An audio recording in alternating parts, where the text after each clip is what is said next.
Всем привет! В сегодняшнем видео изготовим бесшовный карт-холдер для большого количества карт. Изготавливать буду из кожи растительного дубления толщиной 1,4 мм. Кожа с интересной такой красивой фактурой. Это первая растишка, которую я себе приобрел и с которой начал работать. Но как бы так и не расходовал из-за интересного оливкового цвета. Он как-то странно окрашивается, хотя для сегодняшнего изделия кожа идеально подойдет.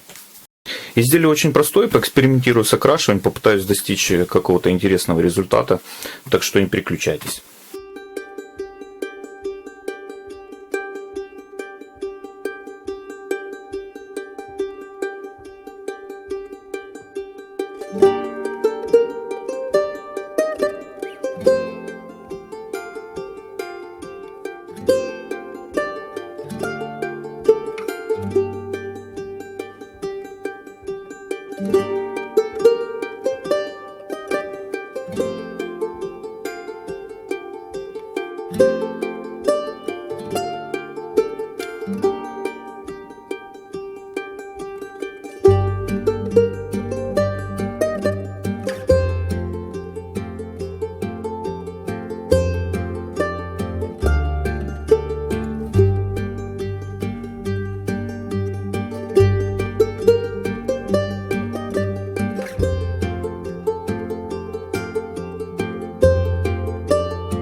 Получился вот такой простенький, но достаточно интересный вариант кошелька карт-холдера.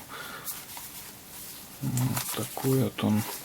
В моем случае для хранения большого количества карточек в мастерской. То есть здесь 10 штук, и свободно, я думаю, поместится еще 10 штук. А так, в принципе, эту модель можно тоже где-то приспособить. Допустим, у моей бабушки был подобного размера кошелечек, где она там держала такие свернутые деньги, в общем, и давала в детстве вот сбегать в магазин за хлебом, за мороженым. То есть можно бабушкам такие кошельки отшивать. Сама конструкция простая, то есть кошелек бесшовный, собирается только вот в одной точке кнопкой, но в этом как бы возникла сложность. Значит, кнопку поставил капу размером 15 мм, только у этой кнопки хватило высоты ножки, чтобы собрать 3 слоя кожи толщиной 1,4 мм. Только из-за этого я поставил сюда эту кнопку. Вот, у всех остальных ножка покороче, то есть надо что-то выдумывать или утоньшать здесь кожу. В общем, не хотелось заморачиваться. Поставил эту кнопку, вот, она отлично собрала этот кошелек. С другой стороны, нужно было установить такую большую кнопку с высокой ножкой вот, на один слой кожи вот, на клапан кошелька. То есть с этим тоже были сложности, потому что при установке на один слой, на тонкую кожу, получается, ножку кнопки ее гнула, выворачивала, и она ставилась некорректно. Вот. Видел в интернете подобное решение. Я сначала думал, что это просто как декоративный элемент, вот такая вот накладочка, чтобы, допустим, там торцы здесь как-то не повреждать при открытии. Но на самом деле очень хорошее решение для установки вот таких вот больших кнопок. То есть мы, получается, вот это место делаем толще за счет наложения еще 2 слоев кожи. Для окрашивания использовал Best Creme от компании Exi. Это достаточно такое специфическое средство. Он как бы и краска, и есть вот этот эффект антикпасты. Вот. Выбрал это средство из-за того, что кожа с фактурой, и при нанесении вот есть такие осветления, там затемнения, то есть какие-то впадинки, там более темный получается цвет. Здесь вот на выступах, получается, мы более интенсивно их протираем, и они осветляются. То есть такой эффект состаривания. У меня есть 2 оттенка, один светлее, один темнее. Сначала нанес более светлый оттенок, вот, и потом поверх местами наносил еще такой потемнее.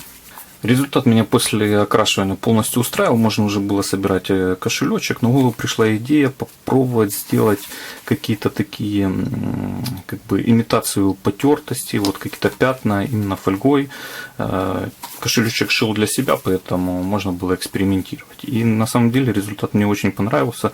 То есть эффект такой интересный, необычный. Вот. Фольга при этом она хорошо держится, не стирается. Даже если будет стираться, то вот этот эффект состаривания, он будет выдержан на изделии. То есть прикольно получилось, и, наверное, в дальнейшем еще какой-то кошелечек сделаю вот с таким эффектом. А финишировал изделие я кремом Cordova. Нравится он мне в работе и вообще какой эффект создает на поверхности изделия. Вот только не учел один нюанс. Ни разу еще не наносил его поверх Best крема. Вот. И, скорее всего, или Best крему нужно давать дольше высохнуть, или же это как бы такой эффект возникает при нанесении поверх Best крема средств, которые нужно вот натирать. В общем, он, получается, немножко осветлел. То есть частично Best крем, он как бы стерся при нанесении крема Cordova. Вот можно увидеть, то есть цвет самого краса он получился не такой насыщенный. Ну, как бы все равно получилось интересно. Для сравнения, вот этот вот цвет мне нравится больше. То есть он такой прям очень насыщенный. А здесь получился более тускловатый. Ничего страшного в этом нету и критичного тоже. Просто в дальнейшем при работе буду уже учитывать этот нюанс при создании других каких-то изделий. А в общем, мне нравится результат, нравится то, что получилось. Теперь в мастерской есть кошелечек, где можно хранить карточки, чтобы они не валялись где попало. Вот. Надеюсь, видео будет вам полезно. Ставьте лайки, подписывайтесь и спасибо за просмотр.